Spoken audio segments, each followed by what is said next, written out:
Quinn's going to start at right guard. Yeah. If you like from his play coming in and filling in so far. Yeah, I think he's filled in well. Earlier in the year he played. He's very active. He's very tough. Plays extremely hard. You know, there was a few clips where he was downfield blocking, and he's got the right mindset. He's got the right body type, and he showed why we drafted him and why we liked him in this year's draft, and I think he's got a really bright future. Do you think there's been a steeper learning curve because he came from D3, or was that not noticeable? I don't know. I think he did a really good job of coming in and learning what we do.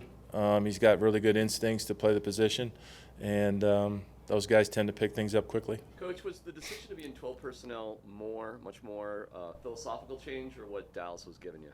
No, I think it was, we obviously are in 12, or what we call Tiger, and 11, what we call Zebra, very often. That's the way our roster is structured.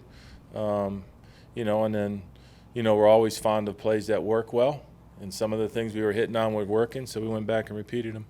Hey, Pat, Javonte gets a lot of attention for those big runs, but Yeah. the stuff he's getting 4, 5, 6 yards at, how much does he come along in that area just to get something when maybe it's not there? Yeah, I think, a lot of times runners will kind of bounce and avoid those dirty runs, those dirty 4 or 5 yard runs, which are really critical when you want to run the ball multiple times. He's already got a highlight film of explosive runs that are amazing, that some guys can go a whole career and not get 1 or 2 of them.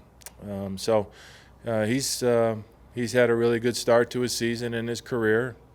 Just like some of the other rookies that we brought in this year, he got a very bright future. But we're pleased with what he's doing, and I just feel like as we get through the back half of this season, it'll even get better. Pat, compare him to Edgerrin James yesterday, so you remind him a little bit.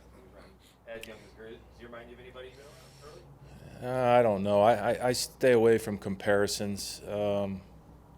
It's just been a safer way for me to approach things. I think everybody is so different. It's really easy to compare guys, but he does what we ask him to do. He blocks physically.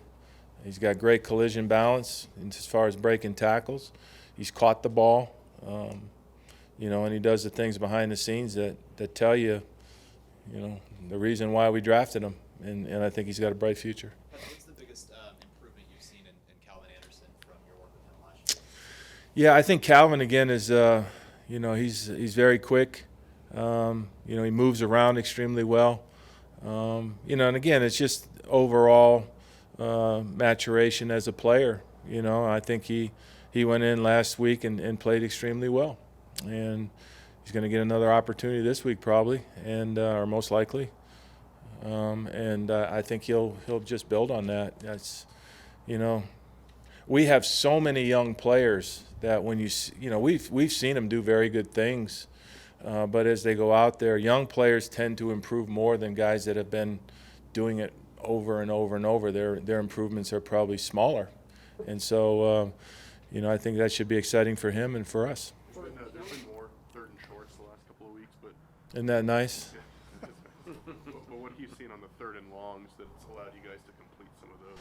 Yeah, I think we had a couple. Listen, it's always great to, even in third and long, to get routes behind the sticks, throw it, it's first down. There are times, unfortunately, when you put yourself in a third and long situation where you got to catch the ball below the sticks and run for it. And 2 come to mind last week with Tim Patrick, where he caught the ball and physically ran the last couple of yards. That's the reality of it when you put yourself in third and longs. The third and mediums, the third and shorts, those types of things. Time and distance says you don't have to hold it as long. The longer the route's got to go, the longer you got to hold it, and the more pressure on the protection. So it's all time and distance.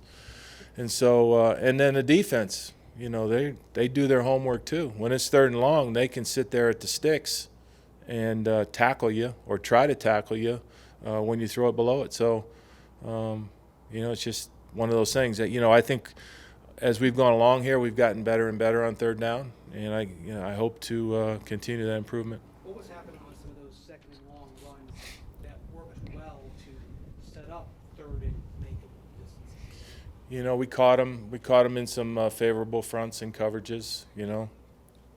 like to think when it's a fair fight run, when it's 6 for 6, we should gain yards. When they screw down and play the run, sometimes it's not as easy. And so, we hit on some things. Certainly, we're happy with the results. Been doing this long enough to know that each week is a battle and each week's different, and each team's different. We're playing I spent 13 years in Philadelphia, so I know how they're wired, and this is going to be a heck of a defense. Starts with their front four, but this year they're playing much more 5 on the line than they have in previous years, which is kind of in jam fronts, and they have ways to stop the run when you throw it, to make you throw it, and so it's going to be a challenge for us. Pat, you've faced Fletcher Cox a bunch through the years. What makes him so effective?